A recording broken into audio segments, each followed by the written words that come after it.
You're listening to EFT Radio Online, where we explore meridian tapping techniques for self-help and peak performance. By listening to this audio, you agree to the disclaimer located at eftradioonline.com/disclaimer. If you'd like to get the schedule of all the upcoming EFT radio shows and access to archive shows, please visit us at eftradioonline.com, where you can subscribe to our free newsletter.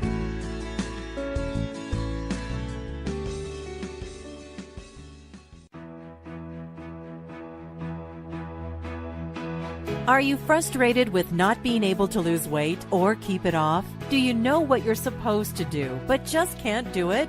Welcome to Beat the Belly Fat Blues, Mind-Body Solutions for Permanent Weight Loss with registered dietitian Karen Donaldson.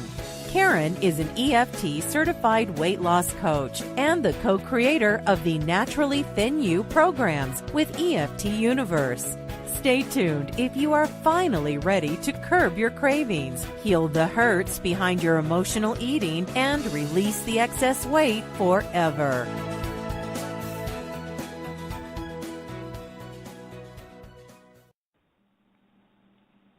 Hi, everyone, and welcome. This is Karen Donaldson from excelweightloss.com. I am a registered dietitian and certified personal trainer, but perhaps more importantly, I am an EFT certified weight loss coach, which means I get the honor of helping people with their emotional eating and their cravings. And I'm going to be honest, I think I have one of the best jobs on the planet. I'm sure there are other people that feel that way as well, but I absolutely love what I do, and I'm happy to be sharing it with all of you today. And I'm really happy to be sharing it along with my very special guest because we have so much in common. And even right before we started to prepare for this interview, we were talking about how powerful our words are, how they could be used, in a negative way that would hurt, but also in a very healing way. And we'll talk a little bit about that today, along with a really amazing, maybe I would call it a concept. I'm going to let my guest share that with you in just a moment. But today I am featuring Dr. Theresa Nicassio, and she is a registered psychologist, and she is also the author of an multi-award winning book called YUM, Y-U-M, Plant-Based Recipes for a Gluten-Free Diet. And all of that is vitally important, but what I think is really intriguing is that she is a kindness advocate. And today we are going to be talking about inclusivity, a form of kindness that she is really promoting, and it's very exciting. I know you are going to love this show. So without further ado, I want to say welcome to Theresa, and thank you for being here. Oh, thank you, Karen. It's really wonderful to be here to talk with you as well as talk with you, the audience, the listeners, because this is a really wonderful show, and we have some pretty exciting things to share today. We absolutely do, and it was interesting when I learned of you and met you. I was thinking, we're going to talk about some nutrition and your fabulous book, which is fabulous, by the way. You'll want to make sure that you listen to the other show that we did on emotional eating. I'll have that posted on my website, and Theresa will have it posted on her website as well as EFT Radio Online. We talked about emotional eating and food stuff, but I had no idea this whole other part of you with this inclusivity, and I'm just dying for you to share more, so I'm going to give you the floor, and please tell us about this. Sure. As we were talking a little bit ago, it's kind of I sort of stumbled upon the whole concept in some ways around inclusivity through my own experiences as part of my story is I became very, very sick when I had my daughter almost 20 years ago, and excuse me, I didn't realize that what happened was that I had a autoimmune condition I wasn't aware of. I knew I had allergies and asthma and such, but I didn't realize that, and had other issues. I didn't realize, though, that it was associated with an autoimmune condition that it took 12 years of becoming more and more debilitated. I could barely walk. I could barely breathe. I was on every kind of steroid and drug possible. I became extremely ill, and I literally didn't know if I was going to make it to 50. I'm now 52 and a half. I'm very proud to say that. Oh, half. Good. Yes. Yes. But I literally didn't know if I would make it long enough. And what I would just pray that I could stay alive long enough that I wouldn't leave my daughter motherless before she graduated high school. So that was my mantra. And then we adopted a second child as well. So then it was I did not want to abandon my children. And as a psychologist, I know the impact of that. And so there's a pretty profound story. I do share about that in my book, Yum, which is extremely an uplifting book, even though that story sounds kind of depressing. But what came out of it was when I discovered that I couldn't eat, that I had a lot of food sensitivities. I've been clinically diagnosed with celiac disease, but many people with other autoimmune problems are discovering now that they probably shouldn't be eating gluten anyway. Gluten, but then also other food sensitivities that they were underlying a lot of the respiratory, neurological, my joints. I had just like perpetual inflammation and infections that was underlying that this was underlying it. So I stumbled upon this idea about food and having to have a restricted diet for those sorts of health reasons. And it was overlain with my daughter at the age of 12, my oldest daughter, when she watched an Oprah Winfrey show and saw Alicia Silverstone talking about the treatment of animals many of the treatment of animals in captivity who are then become our food or sources of food. So it all came together all about at once in 2010. Where I needed to, I couldn't eat a lot of foods. I had to go on an elimination protocol and so forth. And my daughter then decided to not eat, to become totally vegan, to not eat any dairy, eggs, or honey, or any animal products whatsoever. So this was an evolution that led to a lot of awareness and insight into what it's like living as a person who has special needs. In this case, special needs around food. Right? So very personal for me, my family, and it's only deepened. It's only deepened, and I witnessed my daughter when she was a teenager and talking about wanting to go to parties or be with friends, but then sometimes not wanting to go because not wanting the awkwardness of people wondering why she doesn't eat certain foods, or just not, and needing to trying to take care of herself, but also honoring her philosophical inclinations. And then also for me, for health reasons, trying to go places and, buffets used to be fine and fun, and potlucks. But when you have to then worry about whether someone, put a little bit of soy sauce, regular soy sauce that has wheat in it, and you have to micro-analyze every food that you eat, it changes. Oh, gosh, yes. It has huge unexpected social and emotional implications, which as a psychologist, as much as there was challenges just as a person, but as a psychologist, it was actually a gift because it gave me an inside view to help me understand when my clients come to me who are dealing with maybe their doctor has said that they are diabetic or they they can't eat dairy or they can't eat gluten, they're celiac, or they have Crohn's disease or whatever it is.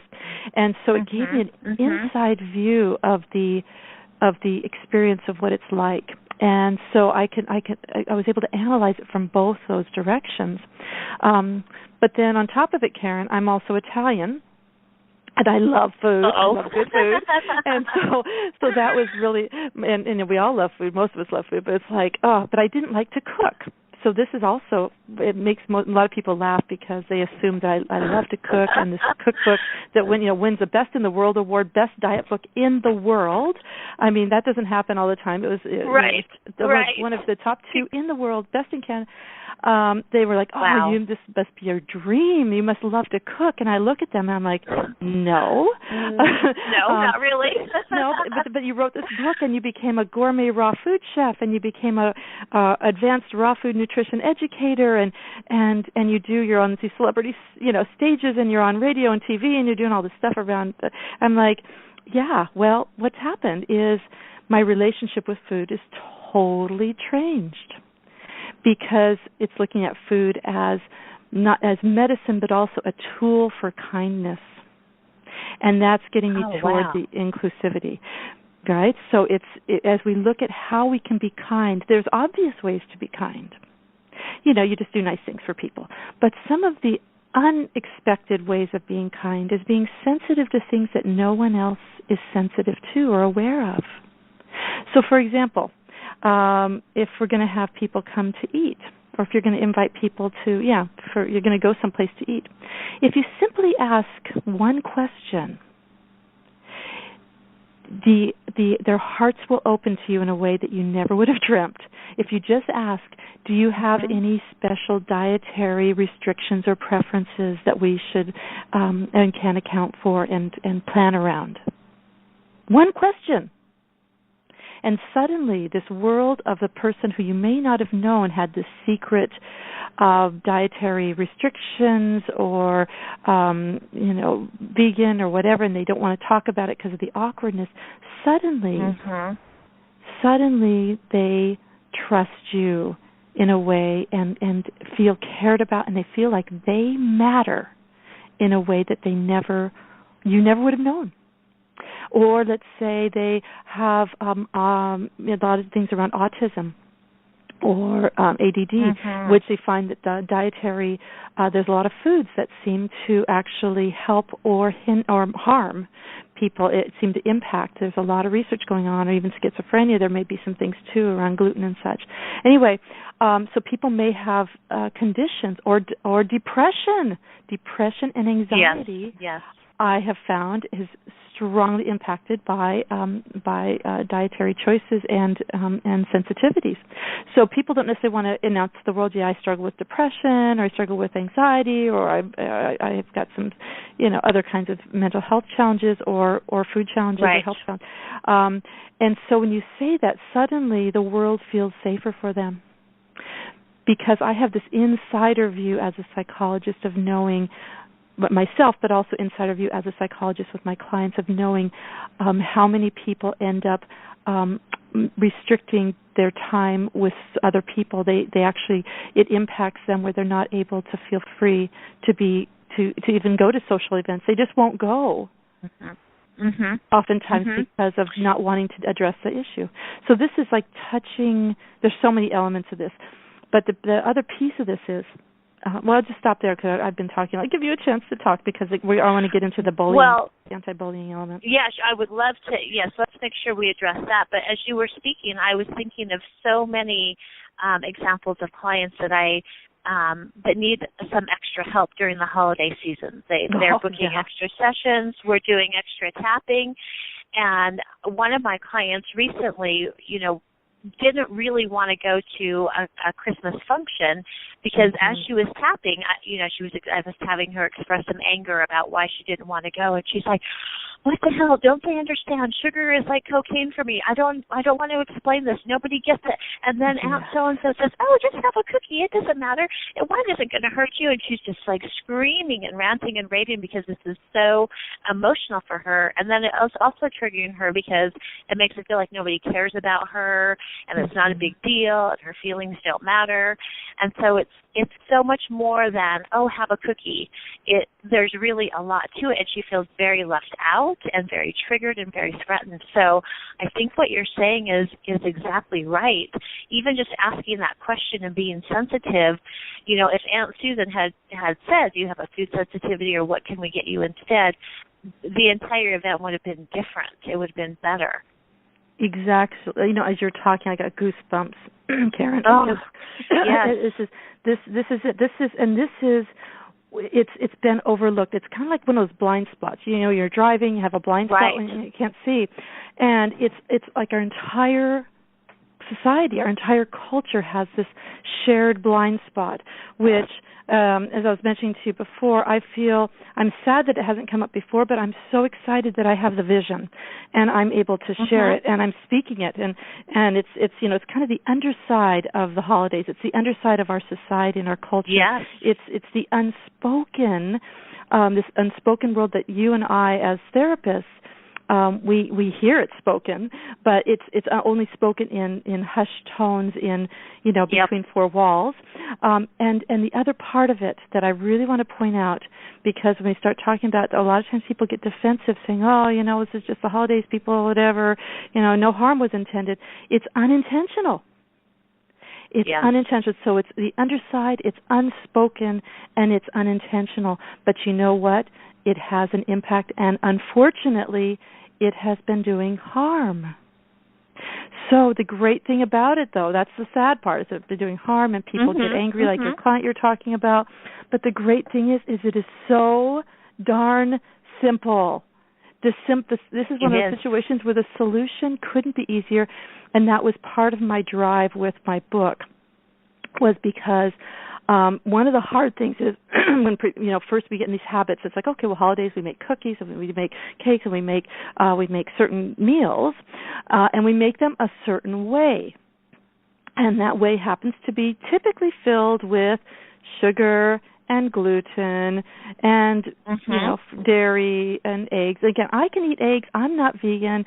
I'm not even vegetarian. So I can eat these things. So it's not about just what I can eat and what I can't eat, but what my discovery through my experience of having foods that I can and can't eat has sensitized me to this much larger picture that opens up an opportunity to be more inclusive, to demonstrate our kindness and speak at a deeper level with people with something as simple as food sharing. Because food sharing, if you think about it, food sharing is the single most common way that we show someone that we want to be their friend, or that they matter, or that we care about them, right? Hey, why don't we go grab It's extremely common, right? Yeah. We get together. It's like, we should grab a cup of coffee or tea, or we should grab a bite to eat. Let's go out to eat. Let's go to lunch sometime. I mean, very benign. This is what we do. Or come to those holidays. Come to our home for the holiday, or we're having a celebration. And we do that, but we also don't realize that there are some people in our society that are never included, that don't get those invites, that don't get those birthday invitations, even as kids. The child who maybe has special needs, maybe autistic, or maybe they're a little hyper, maybe they say really stupid things, maybe, but even as grown-ups, there can be, Uncle Danny who always kind of says something, obnoxious or whatever. Or So what happens is that they tend to not be invited to the table as much. And so this adds a whole additional layer of inclusivity, because what we long for most, and this is a take-home, folks, as you're listening, this is a take-home. What we long for most in life is to be connected. In fact, I believe it's part of survival. The animals, the wildebeests that are on the outer edges are more likely to get scratched or taken down by the wildcats, or the ones that are alone that have been kicked out of a herd. They're more likely to be killed. So I think there's a real survival element to the desire to be connected. And what we fear most is being abandoned or not having connection. And having done therapy for like 30 years and seeing people not only depressed but suicidal, and even some people who ultimately did suicide, right? If people feel that they matter, if people know that they matter, and they really matter, not just that they are more likely to like themselves, they're more likely to see a reason to live. So this is not just some frou-frou, new age, let's be friendly, let's get into this fad thing about special diets, blah, blah, blah. This is actually potentially, this has life and death implications. And I'm saying this very seriously because I mean it. Even though in my book I keep it all very light and it's all very inclusive, again, with all the recipes, free of those things. And then I have, in the back, I have a 10-page chart. I know you have the book, 10-page chart of every recipe over the 368 pages. Every recipe and which ones, not only because they're all free of gluten, dairy, eggs, milk, potatoes, meat, any animal products and so forth, but also which ones don't have nuts or seeds, corn, soy, citrus, nightshades, grains, beans, lentils, caffeine, a lot of these things that are buggers for a lot of folks, or are the foods that people oftentimes need to avoid when they're on elimination diets. So that there's a huge that's why I made the book so big. I didn't intend to initially, but I knew that every recipe wouldn't work for everybody, but I wanted everybody to be able to find a whole bunch of great recipes that would work for their bodies regardless of their special needs, but not just for them, but for those who love them. If you want to invite someone over for a meal and you don't know what to prepare them because they're tough to feed like me, but this makes it easy so they don't have to say, I don't know what to feed them, so I'm just going to give them steamed broccoli. Steamed broccoli is great. It's one of my favorite foods, but the world can be... But not every time you go somewhere, right? Yeah, people just don't know what to do with you. So this way, I really made it not just for those who are cooking for themselves, but for those who are parents of children with special needs, for those with family members who have diabetes or kidney disease or heart disease, or just when you want to have friends over, that you can be a better friend. And then that way, when you do that, people, your friends are more likely to actually come, especially if you ask that one question. Do you happen to have any special dietary needs or preferences? That's it. It's so interesting because what you said a moment ago about how we long to be connected. From the perspective that I usually work with people, what happens is that when they're not feeling connected, then they turn, it's so uncomfortable, like at the very level of their soul, to not have a connection to someone, or to not feel important, or to not feel cared for. So in order to fill that void and to feel something, they very often turn to food, as a source to nurture them and to feel better. And, even psychologically, we talked about the effect of, our brains and the psychology of food in our other show. But when I explain to people that when they eat carbohydrates especially, it can help to raise the levels of serotonin and dopamine in their brains, and then they actually do feel better. They feel warm and fuzzy and loved and nurtured. And so we know that people are using food to try to find that feeling of connection. But the way that you're talking about it is also in a positive way, like let's use food to make sure that we are including people, which I think would be fantastic, because then maybe they wouldn't have to use food to try to find that feeling. Exactly. It shows us how much psychology there really is involved with food. Exactly, and how it's not even just intrapsychic, it's not just within the person, but how socially we can be helping each other. We can be helping each other's mental health. We can be helping each other's, as opposed to the judgment that we oftentimes have. And, how often do you hear, they're tough to, it's hard to invite them over because they have all these special needs, so it's easier not to invite them. I've heard that, and I've been on the other side of that. I've been on the other side before I discovered all my own special dietary needs. I remember having people say, oh, I can't eat this, that, and the other. I thought, oh, no, what are we going to make? And I talked to my husband, and I was like, oh, what are we going to make? We can make this. Oh, can we just, oh, no, it's got that, blah, blah, And so I remember how hard it was. And so I wanted this to be easy peasy. But the other thing I want to mention, which it can feel, and I'd like to save this for later, and it just because it can make people feel defensive, or because I'm not saying this to be attacking, because again, this is all unintentional. When we, it's a blind spot, but what we long for most is connection, and what we fear most, and what hurts us most is being excluded. In the bullying research, the single most common form of bullying, most people don't know this. They think it's like getting beaten up or something. The most common form of bullying is exclusion. Oh, my goodness. The most common form of bullying is exclusion. So if this is the problem, I'm all about solutions. So if this is the problem, the solution is, well, if exclusion hurts and this is what causes bullying, a way to not be doing bullying without actually even having to be focusing on not bullying or the negative side, is how about we focus on love? How about we focus on inclusion instead? And this is not the only way to be inclusive through food, but it is such a fantastic backdoor entry into being inclusive and letting people matter. And because it is, we all have to eat, at least a few times a day, and we have these opportunities to be inclusive. That the way we learn trust as well, in terms of, you think about attachment theory, you don't choose trust.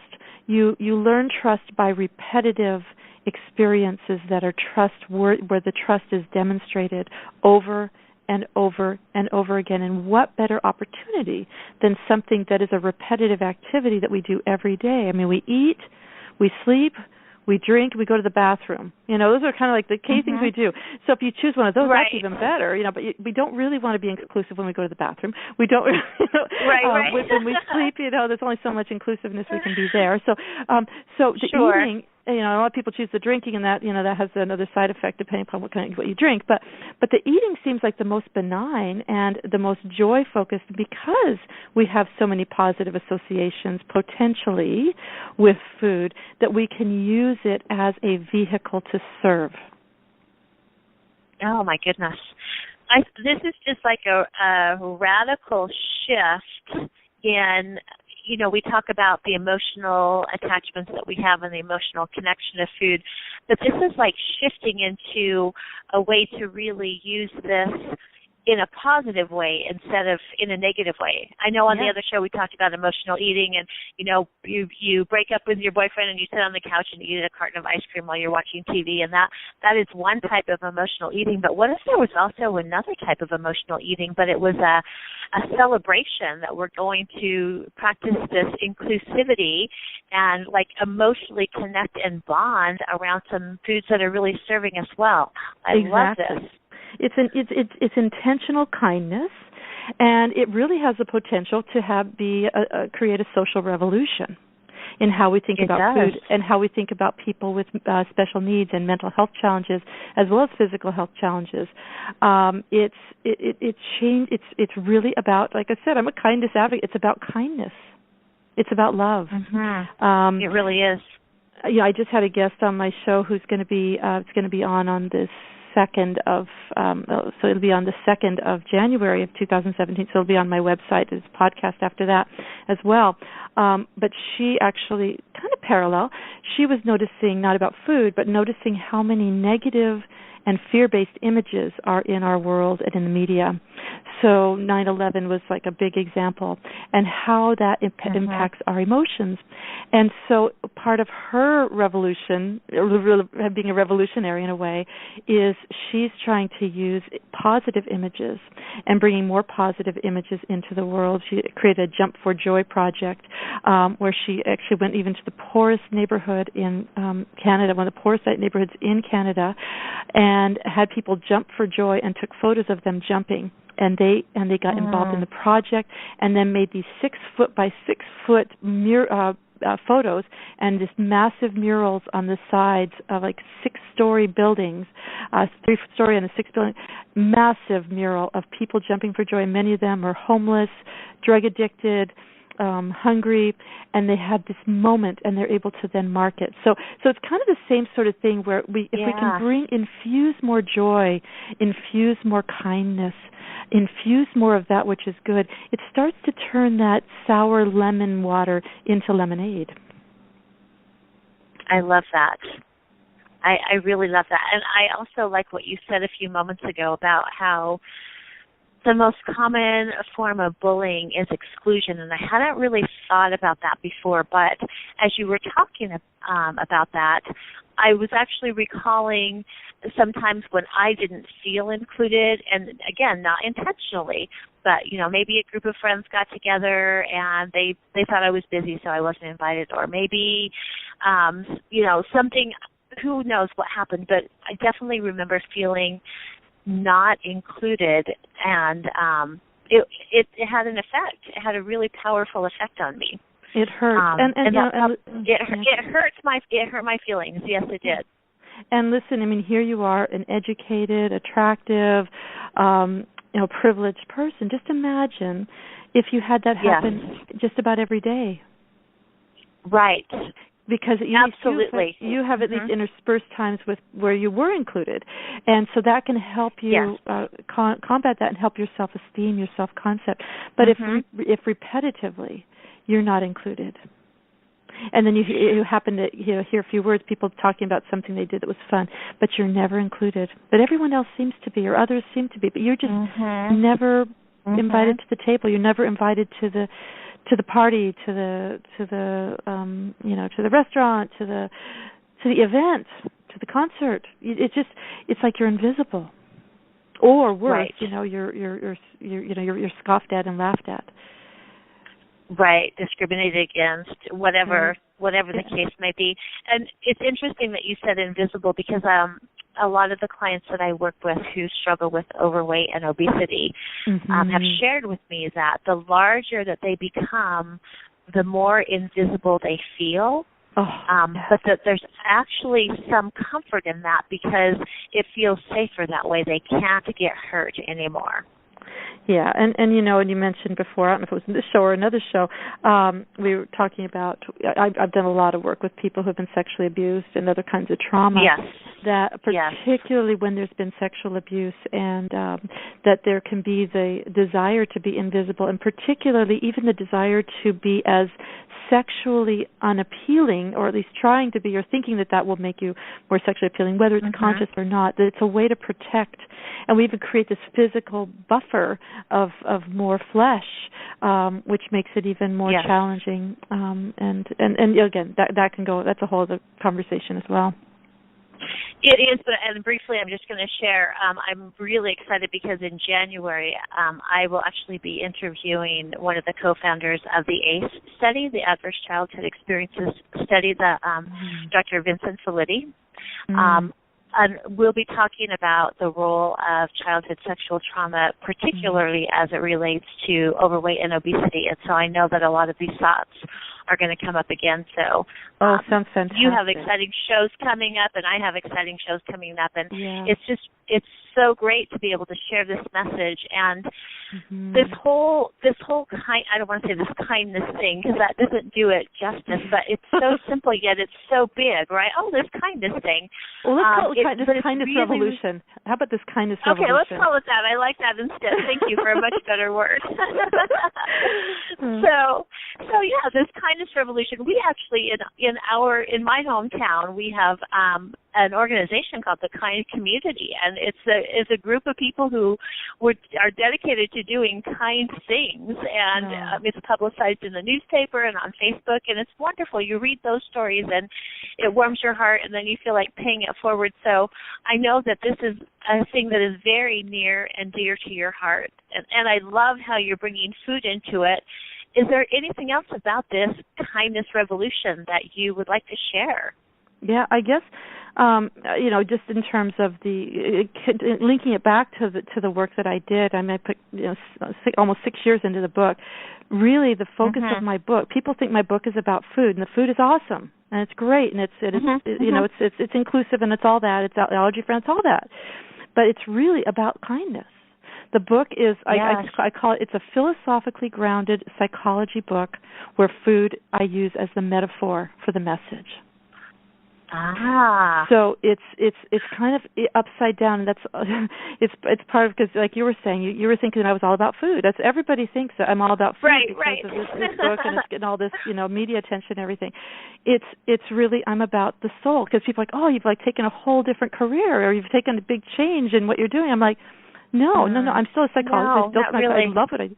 It's basically taking what I do out of the four walls of my office, and it's integrating it even more and bringing in that common thing that, again, we have every day. It's one of the four primary things we do every day. So, but I'm bringing it, but I'm making it more accessible to people, especially those who maybe can't or never will seek a therapist, counseling. And it's yes. with a medium that's accessible. It's easy. Again, we all need to eat food, so right. It's like why not bring in that love, that kindness, that message. And this is not the only way. Like I said, there's other ways we can do it, but this is what I'm wanting to support with others as well, and bringing this sort of voice forward, because kindness. Right where we started, kindness and the words we say matter. Words can harm, and words can heal. So we have a choice. Do we want our words and actions to harm, or do we want our words and actions to heal? It's as easy as that.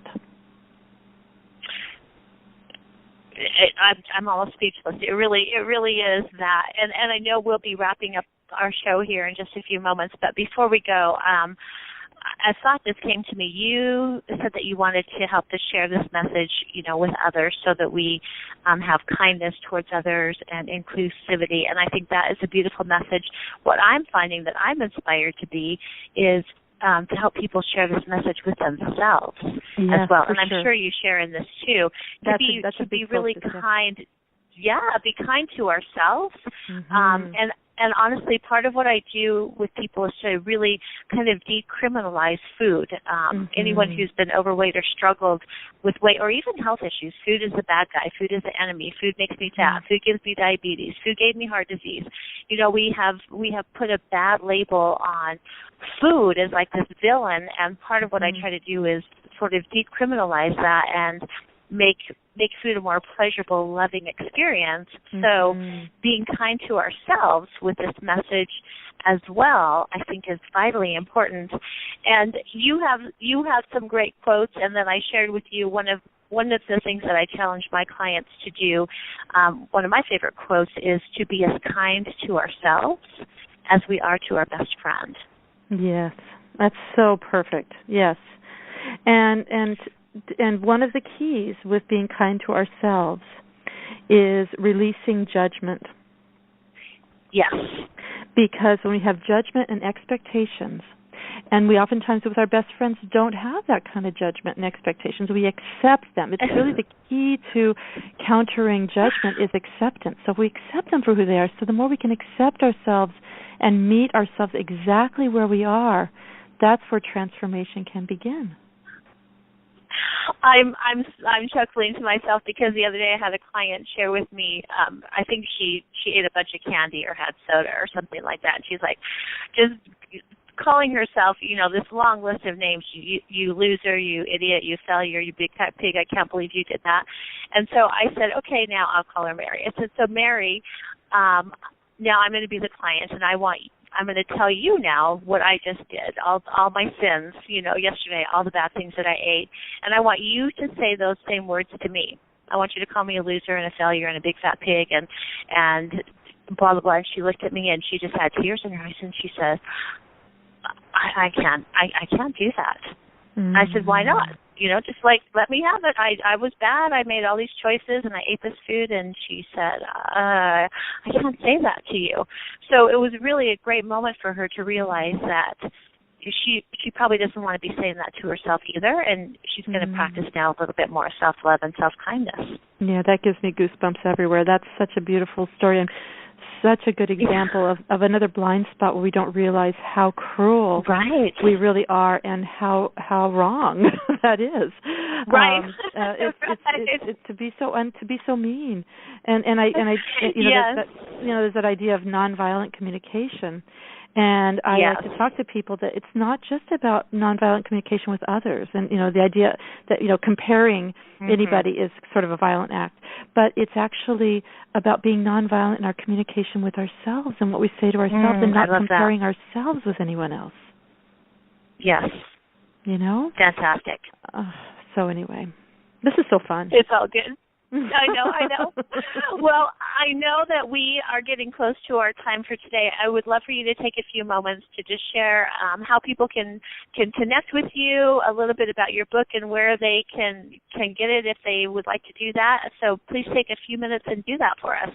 Sure. So I have two websites. The easiest one is one that's just my name, which probably will be right on the, when you post the show, TheresaNicassio.com. That's Theresa with an H, and it's Nicassio with an N like Nancy and two S's like Sam, TheresaNicassio.com. And that has everything about it has some links to my book and so forth, and you can buy my book from there. It also has information, all kinds of wellness information about the brain, about psychology, about attachments, relationships, all kinds of really amazing things that I've created to be a wellness hub with videos and so forth. So a lot of great people, Brene Brown and Oprah Winfrey's Super Soul Sunday, Tara Brach, lots of great people. But you can also go, if you really wanted to focus on just the book, my book's website is yumfoodforliving.com. So that's Yum Food for Living, Y-U-M, food for FOR living.com. But yeah, so that's that. But again, you can just link from my TheresaNicassio.com. And as I mentioned, the book is also available. You can buy the book through the website. You can also buy it through Amazon. It's a hardcover, 368-page coffee table book, 8.5 by 11. Beautiful. It really is a stunning book that has. It actually was just recently. I don't think I told you. It just won the Eat magazine's. It was chosen as one of the 3 best cookbooks for 2016. It's also won the best diet book in Canada, and it got second. It got one of the best in the world awards in the world out of 10,000 books. I think I mentioned that. It's got Publishers Weekly, Starred Review. It's winning all of the accolades, and I think it's because it's probably one of the only plant-based, like vegan books that doesn't tell people to be vegan or plant-based. I'm not, again, I'm not vegan myself, but it's really about empowerment. It's about loving yourself, that message we were just talking about. It's about kindness. It's about making life easy, but also increasing your pleasure and your ability to be mindfully alive and choosing life and dancing with the flowers and enjoying pleasure in all its form in relationships. So it's many people say I should not call it a cookbook. It's a lifestyle book. It's very it's really difficult to describe because it goes on many different levels. Sustainability and fun things. It's crazy fun. But anyway, so it's TheresaNicassio.com, and my radio show. It would be great if you guys want to listen to it. I've got some of the most amazing guests. It's a new show I just started, and it started airing in December. It will start to be live effective January 9th. Then the shows you can actually call in. It's at noon Pacific time on Mondays. So Mondays at noon Pacific time, and then it's available from my website. I have a link from even to listen when it shows, when it's initially broadcast as well as later. Right on my website, you just click on the tab on the top. It says radio shows, and you're there, and you get all the information and the schedule. You're going to love the guests. They are so inspiring. And it's all about kindness and courage in the face of adversity and celebrating everyday heroes as well as some of those world-renowned everyday heroes that happen to have gotten visible on a much larger scale. Right. Thank you so much. I know you have a wealth of information. I love your website. It really is like a hub for some great information and some great connection. You can also run over to excelweightloss.com. You'll be able to find this radio show and all of my other radio shows on my website. And if either of us can help you, or if you have questions, please feel free to reach out. We would love to answer them for you and be there for you. Theresa, thank you so much again for being on the show today. It was an absolute pleasure. Oh, it was really wonderful, Karen. Thank you for discovering me and contacting me. I'm really excited to meet you, and I love what you're doing. Me too. And it is a surprise. I didn't realize we were going to have so much in common as well. It's really a delight. Yep, it was definitely meant to be. So thanks again. Yeah. Thank you to all of our listeners, and we'll see you the next time. Bye for now.